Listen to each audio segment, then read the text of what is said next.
क्या AI programmers को replace कर देगा? अब मुझे पता है कुछ लोगों को ये टॉपिक पसंद नहीं आएगा, और अगर आप लोगों को ये टॉपिक पसंद नहीं आ रहा है या फिर आप दोबारा इस टॉपिक पर सुनना नहीं चाहते हैं, आई वुड रिकमेंड कि आप इस वीडियो को स्किप कर सकते हैं, क्योंकि ये कोई कोडिंग लेसन नहीं है। But for those watching, let me tell you, हम इस वीडियो में बात करेंगे कुछ सेफ स्किल्स के बारे में जो कि एआई रिप्लेस नहीं कर पाएगा, and at the same time हम लोग बात करेंगे उन स्किल्स की जिसको एआई डेफिनेटली रिप्लेस कर देगा। मैं कोई फियर मॉन्गरिंग नहीं कर रहा हूँ, यहाँ पर मैं आप लोगों को सच्चाई बताने की कोशिश कर रहा हूँ। ये वीडियो मेरा ओपिनियन रहेगा for the most part, along with some research, data and insights जो कि बड़े बड़े एआई लीडर्स ने दिए हैं। और वीडियो के एंड होने से पहले समाधान भी बताऊंगा कि भाई करना क्या है, सिर्फ बातें नहीं करूंगा मैं।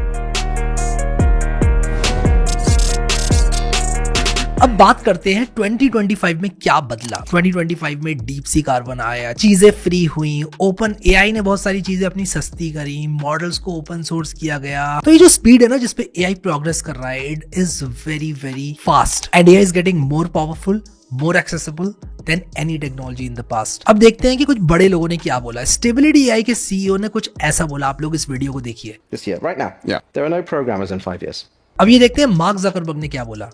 Probably in 2025, we at Meta are going to have an AI that can effectively be a sort of mid-level engineer that you have at your company that can write code. Salesforce के CEO ने कुछ ये बोला, We're not adding any more software engineers next year. और Nvidia के CEO ने तो एक बड़े कमाल की बात बोली थी कि IT department of all the companies will be HR department of AI agents in the future.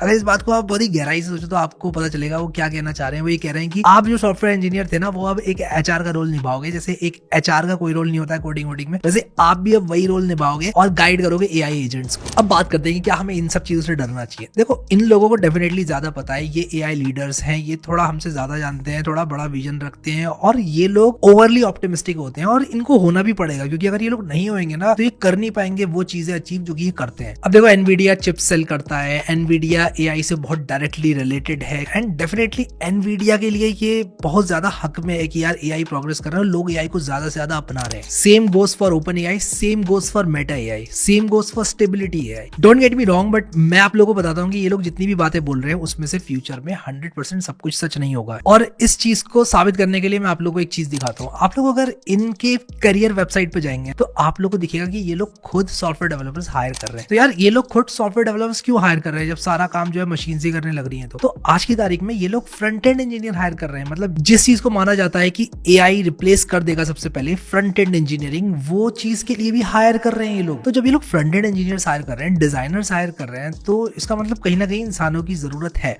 बात सिर्फ इतनी सी है कि हमें बेटर ह्यूमंस की जरूरत है, हमें ऐसे ह्यूमंस की जरूरत है जो कि अपने आप को एक अलग लेवल पर ले जा चुके हैं। और इंसान को अपने आप को अलग लेवल पर ले जाने के लिए सबसे पहले बेसिक से स्टार्ट करना पड़ेगा। आप मशीन की तरह एक दिन में नहीं बन जाओगे। आप चैट जीपीटी जैसा कर रहा है वैसा कोडिंग एक दिन में नहीं करने लग जाओगे। आपको सीखना पड़ेगा वेरिएबल्स से कि यार लूप कैसे काम करता है, फंक्शन कैसे काम करता है, ये स्टेप बाय स्टेप जाके फिर आप एक टाइम पर वो कोड लिखने लग जाओगे जो कि चैट जीपीटी भी नहीं लिख सकता। तभी तो कहते हैं यार चैट जीपीटी के अंदर आर्टिफिशियल जनरल इंटेलिजेंस आज भी नहीं है, एजीआई अभी आया नहीं है। तो हम लोगों ने देख लिया यार कि इंजीनियर्स तो आज भी हायर हो रहे हैं, और कर कौन रहा है? उनके सीईओ कर रहे हैं हायर इंजीनियर्स को, जो कि कहते थे कि यार एआई रिप्लेस कर देगा। बात यहाँ पर एकदम पक्की है कि आप लोगों को अपने आप को स्किल अप करना है। दूसरी चीज ये कि आप लोगों को टॉप 1% में बनने की कोशिश करना है। आप टॉप 10% में भी आ जाते हो ना तो आप लोगों के लिए बहुत बेहतर होगा, आपका हायरिंग का चांस बहुत ज्यादा हो जाएगा। एक और चीज ये है कि रियल विनर यहाँ पर वो होगा जो कि एआई को यूज करना जानता है। तो कोई भी कंपनी ये नहीं चाहेगी कि हम बेसिक से डेवलपर को हायर कर रहे हैं, उसको बेसिक से नर्चर कर रहे हैं 3-4 साल के लिए, और नर्चर करने के बाद उसको हमने बिल्कुल रेडी कर दिया कि यार हाँ यार अब ये एक बहुत अच्छा इंजीनियर है, ओनली टू नो कि यार वो किसी दूसरी कंपनी में चला जाता है। और उन्हें चाहिए रेडीमेड इंजीनियर्स कि यार जो बिल्कुल रेडी हैं, और जूनियर इंजीनियर वाला काम जो कि चैट जीपीटी से या बड़े बड़े एआई इन सबसे करवा लें। तो रियल विनर यहाँ पर कौन हुआ? वो इंसान जो कि एआई को यूज कर रहा है। और जेनसन हुआंग ने भी बिल्कुल एग्जैक्टली कुछ ऐसा ही बोला था, आप लोग खुद सुनो। People ask me, Jensen, is AI going to take your job? And I tell them absolutely not. The person who uses AI to automate that 20% or 50% is going to take your job. तो moral of the story यहाँ पर क्या है? Moral of the story यहाँ पर ये है, AI को जो यूज करेगा वो सबसे बड़ा विनर होगा, और जो एआई को यूज नहीं करेगा वो कहीं ना कहीं पीछे रह जाएगा। क्योंकि एज अ ह्यूमन आप बहुत लिमिटेड चीजें कर सकते हो अपनी ह्यूमन कैपेसिटी का इस्तेमाल करके। अगर आप एआई का इस्तेमाल करोगे तो आप फास्ट बनोगे। और एक और चीज ये कि फ्यूचर में क्या होगा ये बात किसी को भी नहीं पता। ये मार्क ज़करबर्ग को नहीं पता, ये एनवीडिया के सीईओ को नहीं पता, ये ओपन एआई के सीईओ को नहीं पता, एलॉन मस्क को नहीं पता, कोड वेजारी को नहीं पता, किसी को नहीं पता भाई। अब इसका एक एग्जांपल देता हूँ आप लोगों को। मार्क ज़करबर्ग ने एक टाइम पर बोला था कि यार आने वाले सालों में हम मेटावर्स में रहेंगे, दूरबीन लगाकर हम लोग घूमेंगे, वो जो हमारा, मैं ये इसकी बात कर रहा हूँ, ये इसकी बात कर रहा हूँ मैं, कि इसको ऐसे लगा के हम लोग घूमेंगे, ऐसा बोला गया था ना कभी ना कभी। डेफिनेटली ये एक चीज है, इसको यूज करो, आप लोग लगा के वीडियोस देख सकते हो, कुछ चीज अच्छी हो जाती है, वो एक अलग चीज है। बट ऐसा तो नहीं हुआ ना कि हमने फोन्स छोड़ दिए, हम मेटावर्स में जी रहे हैं, हम मेटावर्स में चीजें खरीद रहे हैं, वो सब तो नहीं हो रहा ना। इनफैक्ट वाइडली नहीं हो रहा, ये नहीं कि हर कोई कर रहा है, जैसे आज की तारीख में हर कोई फोन यूज कर रहा है। तो फ्यूचर में क्या होगा ये किसी को नहीं पता। हम क्या कर सकते हैं, हम प्रेजेंट में जी के अपने आप के लिए ज्यादा से ज्यादा बेटर चीजें कर सकते हैं। तो एआई क्या है, सबसे पहले ये बताता हूँ आप लोगों को। एआई कैन सॉल्व प्रॉब्लम्स जो कि उसने देखी है, चाहे वो लीड कोड की प्रॉब्लम्स हो, एग्जैक्ट फ्रंट एंड की प्रॉब्लम्स हो, जावास्क्रिप्ट प्रॉब्लम्स हो, पाइथन की हो, जावा की हो, किसी भी लैंग्वेज की हो, वो सॉल्व कर देगा अगर उसने देखा है तो। एआई फ्रंट एंड्स बहुत अच्छी तरह से बना देता है, क्योंकि फ्रंट एंड्स में उतने ज्यादा एरर नहीं आते जितने बैकएंड्स में आते हैं। एआई कॉमन बैकएंड्स भी बना देता है, जैसे ई कॉमर्स वेबसाइट के बैकएंड्स बना देगा, ब्लॉग्स बना देगा, ये सब बहुत आसानी से बना देता है। क्यों बना देता है? क्योंकि उस पर डेटा बहुत ज्यादा है उसके पास, उसने बहुत सारी ऐसी वेबसाइट्स एंड बैकएंड्स देखे हैं। आज की तारीख में AI products, announcements and events बहुत ज्यादा हम लोगों को देखने के लिए मिल रहे हैं, और उनमें से एक ही इवेंट है एनवीडिया का जीटीसी, जो कि ईयरली कॉन्फ्रेंस होती है एनवीडिया की, जिसमें जैनसन हुआंग काफी अच्छी बातें हम लोगों को बताते हैं। मैं इसको पर्सनली अटेंड कर रहा हूँ एनवीडिया जीटीसी को, और मैं चाहूंगा कि आप लोग भी अटेंड करो। तो मैं इसके बारे में आप लोगों को थोड़ा बताता हूँ, फिर मैं आप लोगों को बताऊंगा वो स्किल्स जो कि एआई इतनी इजीली नहीं करेगा रिप्लेस, और वो कौन सी है जो कि कर सकता है और ज्यादा चांस है कि कर देगा। तो एनवीडिया जीटीसी क्या है? ये कॉन्फ्रेंस है, ईयरली एआई कॉन्फ्रेंस, जो कि आप लोगों को इन पर्सन भी देखने को मिलती है, बट अच्छी बात यह है कि ये आपको वर्चुअली भी अटेंड करने को मिलती है। डिस्क्रिप्शन में दिए हुए लिंक पर आप लोग क्लिक करोगे तो आप इसके वर्चुअल सेशंस के लिए साइन अप कर सकते हो, और मैं आप लोगों को बताता हूँ कि मैं कौन कौन से सेशंस इसमें से अटेंड कर रहा हूँ। सबसे पहले तो जैनसन हुआंग, जिनकी बातें मुझे बहुत अच्छी लगती हैं एआई से रिलेटेड, वो काफी चीजें ऐसी बोलते हैं जो कि आने वाले फ्यूचर से रिलेट करती हैं बहुत ज्यादा। अब ऑब्वियसली मैंने जैसे कि बोला, किसी को कुछ पता नहीं होता, but again I just love listening to him.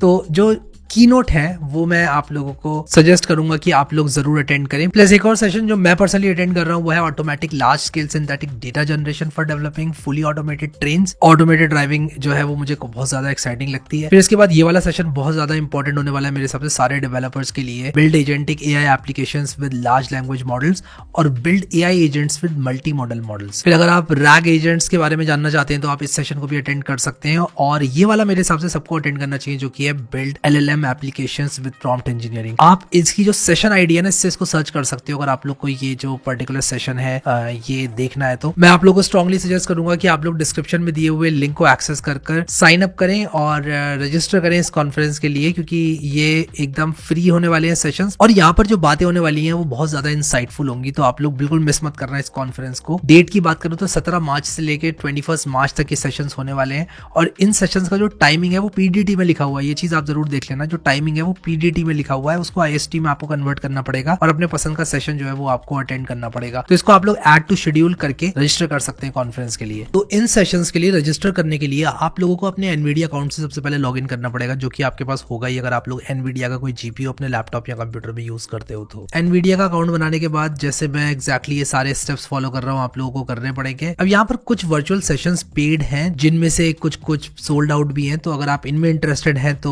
इनमें भी पार्टिसिपेट कर सकते हैं। Seats are filling very fast and these virtual workshops are getting sold out बहुत जल्दी। तो ओवरऑल इस कॉन्फ्रेंस का थीम है कि यार एआई कहां तक जाएगा, क्या होगा, ह्यूमैनिटी एआई की मदद से कैसे कॉम्प्लेक्स चैलेंजेस को सॉल्व कर सकती है। मैं सारे लिंक्स आप लोगों के लिए डिस्क्रिप्शन में डाल दूंगा, रजिस्टर जरूर करना इस कॉन्फ्रेंस के लिए, आपको सेशंस अटेंड करके बहुत मजा आएगा।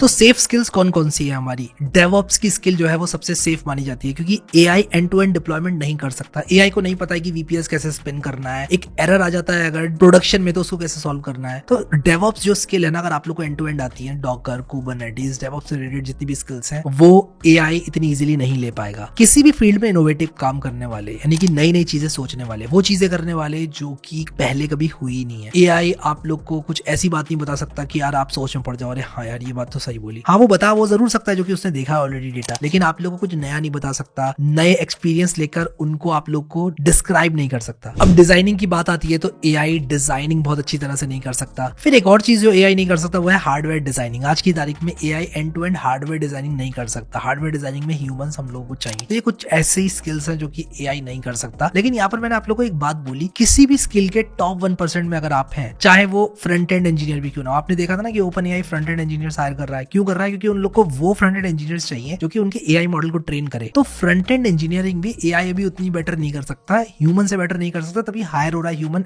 As a front end engineer. मैं आप लोगों को एक बात बोलता हूँ जो कि शायद आप लोग को थोड़ी अजीब लगेगी, बट मैं आप लोग को फैक्ट बताता हूँ। मैं एआई की सहायता से ऑलमोस्ट डेली कोड लिखता हूँ। 80% ऑफ द कोड जो ChatGPT या एआई मुझे देता है, वो कोड ऐसा होता है जिसमें या तो मुझे रिफैक्टर करना पड़ता है, अनऑप्टिमाइज्ड होता है, बैड कोड होता है, ऐसा कोड होता है दैट जस्ट वर्क्स, और वो बेस्ट वे नहीं होता है प्रॉब्लम को सॉल्व करने का। और 20% ऑफ द कोड ऐसा होता है कि हाँ यार ये बहुत ज्यादा हेल्प हो गई। जैसे कि एक फंक्शन अगर मुझे लिखना है, मान लो 50 नंबर्स का हार्मोनिक मीन निकालने का, तो वो लिख के मुझे दे देता है, तो वो सारे काम ये कर सकता है। बैड कोड मुझे क्यों दे रहा है ChatGPT या एआई? क्योंकि उसने जो कोड देखा है ना, उसमें से 80% of the code bad code है, या ऐसा कोड है जिसमें रूम है इंप्रूवमेंट का। इस बात को थोड़ा गहराई से सोचना। तो आपका क्या काम होगा? आपका काम होगा कि वो जो 80% ऑफ द कोड लोग लिख रहे हैं ना, वो ना लिख के एआई को एज अ सिस्टम यूज करके आप उस तरह का 20% ऑफ द कोड जो वो दे रहा है ना, वैसा कोड लिखो एज अ ह्यूमन। 100% कोड आप ऐसा लिखो जो कि ऑप्टिमाइज्ड हो। तो don't fall for this trap कि एआई रिप्लेस कर देगा सॉफ्टवेयर डेवलपर्स को। यहाँ पर रिप्लेस वर्ड बहुत इंपॉर्टेंट है, रिप्लेस नहीं करने वाला इन द नियर फ्यूचर। देखो यार 5-10 साल के बाद क्या होगा ये मुझे भी नहीं पता और किसी को नहीं पता, बट जैसा फ्यूचर दिखता है नहीं कर सकता यार, रिप्लेस नहीं कर सकता। और आप लोग को तो सीखना है ना चीजों को, तो आप तो बेसिक से ही सीखोगे ना, तो वो तो चीज आपके लिए चेंज नहीं हो रही है ना। अगर एआई 5 मिनट में ट्रेन होकर कॉम्प्लेक्स टास्क करना शुरू कर दे रहा है, तो आप तो नहीं कर सकते ना, आपको तो स्टार्टिंग से ही करनी पड़ेगी ना चीजें लर्न। तो एआई जो है अनऑप्टिमाइज्ड कोड लिखता है, it fails to find the best way to solve a problem. फिर एक बड़े कोड बेस में अगर उसने बहुत बड़ा कोड बेस जनरेट किया, तो वहां पर प्रॉब्लम कहां पर है वो उसको पकड़ने में दिक्कत होती है, या फिर कभी कभी वो ऐसे काम कर देता है जो और बड़ी प्रॉब्लम्स क्रिएट कर देती है। अब बड़ी प्रॉब्लम्स ऐसा नहीं है कि एरर के रूप में आएंगी, कभी कभी बड़ी प्रॉब्लम्स फंक्शनैलिटी के रूप में भी आ जाती है। तो वो सारी चीजों में एआई मेरे हिसाब से बहुत ज्यादा लैग करता है आज भी। फिर उसके बाद रिक्वायरमेंट समझ के एंड टू एंड डिलीवरी। मान लो एक नया फ्रेमवर्क आता है Next.js 16। अब Next.js 16 पे तो एआई ट्रेन होगा नहीं, और अगर होगा भी तो उतने ज्यादा कोड पर ट्रेन होगा नहीं, तो वो नया कोड जनरेट करने में बहुत दिक्कत होती है एआई को। आज की तारीख में Next.js 15 का कोड भी एआई ढंग से नहीं लिख पाता है। ये बात मैं आपको अपने एक्सपीरियंस से बता रहा हूँ। v0.dev है जो कि Next.js 15 के काफी कोड पे ट्रेंड है, वो तक गलत कोड स्प्लिट कर देता है कभी कभी। मैं आप लोगों को ये सब चीजें अपने एक्सपीरियंस से बता रहा हूँ कि एआई उतना इफेक्टिव आज भी नहीं है। फिर एक और चीज है कि एआई को आइट्रेशंस चाहिए होती है, बहुत सारी आइट्रेशंस चाहिए होती है एआई को, तब जाकर वो कुछ ढंग का कर पाता है। और इतनी आइट्रेशंस कभी कभी होती है कि यार आप कहोगे यार ये मैं खुद ही कर लेता हूँ। अब मैं आप लोगों को एक और एग्जांपल देता हूँ। मान लो कल कोई ऐसा डिवाइस आ जाता है, कोई चश्मा आ जाता है जिसको पहनकर हम किसी दूसरी दुनिया में चले जाएं और उसको पूरा फील कर सकें। जैसे अमेरिका में चले जाएं, उसको हम फील कर सकें, हमें अमेरिका दिखे, कुछ इस तरह का डिवाइस अगर आ जाता है, और उसके लिए हमें सॉफ्टवेयर बनाना है, उसका कोड कौन लिखेगा? एआई ने तो वैसा कोड देखा नहीं है ना, उसके लिए नए फ्रेमवर्क्स बनेंगे, नए टूल्स बनेंगे, नया कोड बनेगा, वो एआई कैसे लिखेगा? तो कुछ भी नया आता है उसके लिए हमें ह्यूमंस चाहिए होंगे करने के लिए, एआई नहीं कर पाएगा। AI look smart but it's actually not that smart. तो कुल मिलाकर यहाँ पर मॉरल ऑफ द स्टोरी ये है कि अगर आप स्मार्ट हैं तो आपकी डिमांड होगी और रहेगी। अब बात करते हैं कुछ उन स्किल्स की जो कि काफी अनसेफ हैं। सबसे पहली ट्रांसलेटर्स, जो कि लैंग्वेज टू लैंग्वेज ट्रांसलेशंस किया करते थे, वो आज की तारीख में नहीं करते। डेटा एंट्री वाला काम भी for the most part redundant हो चुका है। फिर बेसिक फ्रंट एंड लिखने वाले लोग, वो लोग जो कि एरर्स खोजते हैं बेसिक वाले, पहले जमाने में इस तरह का काम होता था कि यार सेमीकोलन नहीं लगा, ये नहीं हुआ, इसकी वजह से ये वाला छोटा कोड आ रहा है, कोड में एरर आ रहा है। ये सारे जो प्रॉब्लम सॉल्व करते थे उन लोगों की जॉब ऑलमोस्ट ऑब्सोलीट हो चुकी है, क्योंकि ये सारा काम एआई कर ही देता है। मैंने एक वीडियो बनाया था रेप्लिट एजेंट पर, बहुत सारे लोगों ने कहा कि यार ऐसी चीजें क्यों प्रमोट कर रहे हो, कि यार लोगों को क्यों दिखा रहे हो कि ये सब एग्जिस्ट करता है। तो देखो यार मेरा काम तो है दिखाना, मैं दिखाऊंगा, बट मैंने रेप्लिट एजेंट को एक्चुअली पुश किया था उसकी लिमिट में, और उसने मुझे नहीं बना के दी वो चीजें। टू डू ऐप तो हम सबने देखी थी, उसने बनाई, बहुत सारे फीचर्स टू डू ऐप में भी वो नहीं बना पाएगा अगर मैं बहुत कॉम्प्लेक्स चला गया तो। कुल मिलाकर यहाँ पर बात ये है कि एआई कैन ओनली डू एक लिमिट तक चीजें, और वो चीजें अगर आप लोग करवाते हो उससे अपनी किसी एक बड़ी प्रॉब्लम को सॉल्व करने के लिए, देन यू विल विन। इस तरह के एआई एजेंट की एक सबसे बड़ी प्रॉब्लम ये है कि ये बैड कोड लिखते हैं, और ऐसा कोड लिखते हैं जो कि ह्यूमन द्वारा एडिटेबल ही नहीं होता है। मतलब ये इतना सारा उल्टा सीधा जिब्रिश लिख देंगे कि यार आपको समझ ही नहीं आएगा कि चल क्या रहा है पूरे कोड में, क्योंकि वो मशीन जनरेटेड कोड है। तो वो इंजीनियर्स जिनके पास, या वो प्रोफेशनल्स जिनके पास एक बहुत ही स्पेसिफिक स्किल है और वो अपने आप को अपस्किल नहीं कर रहे हैं, उन लोग की जॉब हाँ जरूर एआई खा लेगा। बट वो लोग जो कि एआई का इस्तेमाल कर रहे हैं, एआई का इस्तेमाल करके आगे बढ़ रहे हैं और एआई का इस्तेमाल करके नई नई चीजों को सीख रहे हैं, वो लोग डेफिनेटली आगे बढ़ेंगे और उनकी डिमांड हमेशा रहेगी, क्योंकि यार ये इंडस्ट्री आज भी इवॉल्व करती है। 2025 में भी सॉफ्टवेयर के नए वर्जन आते हैं, और मैं तो कहता हूँ कि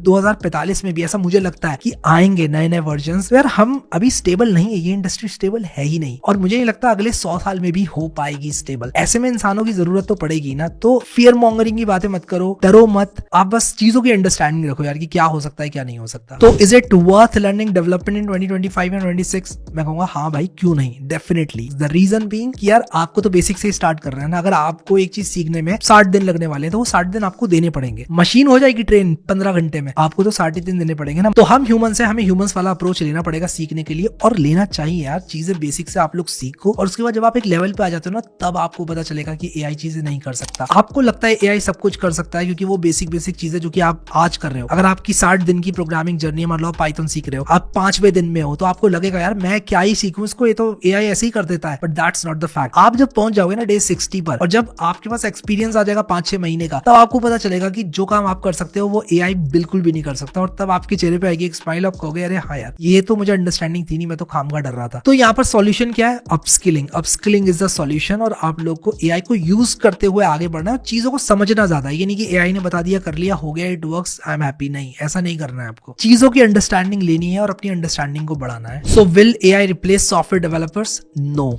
नियर फ्यूचर में ऐसा नहीं दिखता है। बट फ्यूचर में क्या होगा ये किसी को नहीं पता। बट मेरी अंडरस्टैंडिंग और एक्सपीरियंस ये कहता है कि ह्यूमन में और एआई में एक डिफरेंस है, और वो डिफरेंस मेंटेन रहेगा हमेशा। फार फ्यूचर में हम लोग अपना टाइम को फ्री करेंगे और एआई एजेंट्स और एआई काम करेंगे। बट ये नियर फ्यूचर में मुझे नहीं लगता होने वाला है। अब जहां बात रही लोगों की जॉब्स खोने की, लोगों के रेवेन्यू खोने की, I have my self lost revenue. मैं आप लोगों को बताता हूँ, एक टाइम पर मैं लैंडिंग पेजेस बनाया करता था, बड़े सिंपल से लैंडिंग पेजेस, वो मैं अपने क्लाइंट्स को सेल करता था। बट इसमें कुछ गलत नहीं है, क्योंकि वो सारे लैंडिंग पेजेस मैंने अपनी प्रैक्टिस के दौरान बनाए थे, और उनको ट्वीक करके मैं बहुत ही कम दाम में फाइवर पे $5 $10 मैं सेल किया करता था। और उस तरह के काम जब मैं किया करता था तो काफी अच्छी कमाई होती थी। अब मैं ये नहीं कह रहा हूँ कि मुझे फ्यूचर में भी ऐसा ही करना था, मुझे ये काम कभी करना भी नहीं था लाइफ टाइम। बट मैं कह रहा हूँ कि वो स्टूडेंट्स जो कि आज अपने कॉलेज के फर्स्ट ईयर सेकंड ईयर्स में, उनका ये मोटिवेशन कहीं ना कहीं खत्म हो गया है कि यार सिंपल काम करके आज की तारीख में इंडस्ट्री में पैसे नहीं मिल पाते हैं। वो काम सारे एआई एजेंट्स कर देते हैं। वो छोटे छोटे रीफैक्टर्स जो कि वर्डप्रेस के कॉन्फ़िगरेशंस में हम लोग कर दिया करते थे, एक वर्डप्रेस वेबसाइट को होस्ट करके कमा लिया करते थे पैसे, वो सब चीजें कहीं ना कहीं खत्म हो गई हैं। To sum up this video, जैसे जैसे एआई एडवांस होता जाएगा, कोडर्स और एफिशिएंट होते जाएंगे। इसका मतलब कंपनीज की एफिशिएंसी बढ़ेगी, कंपनीज ज्यादा कर पाएंगी कम लोगों को हायर करके।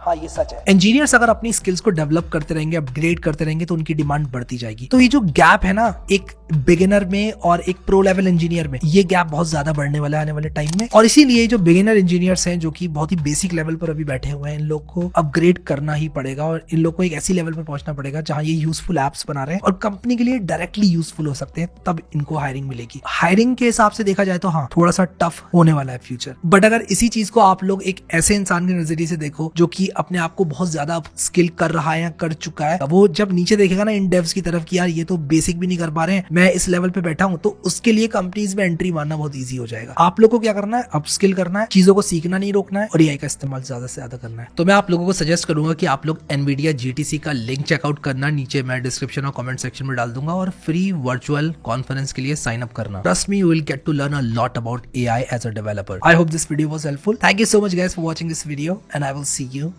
next time.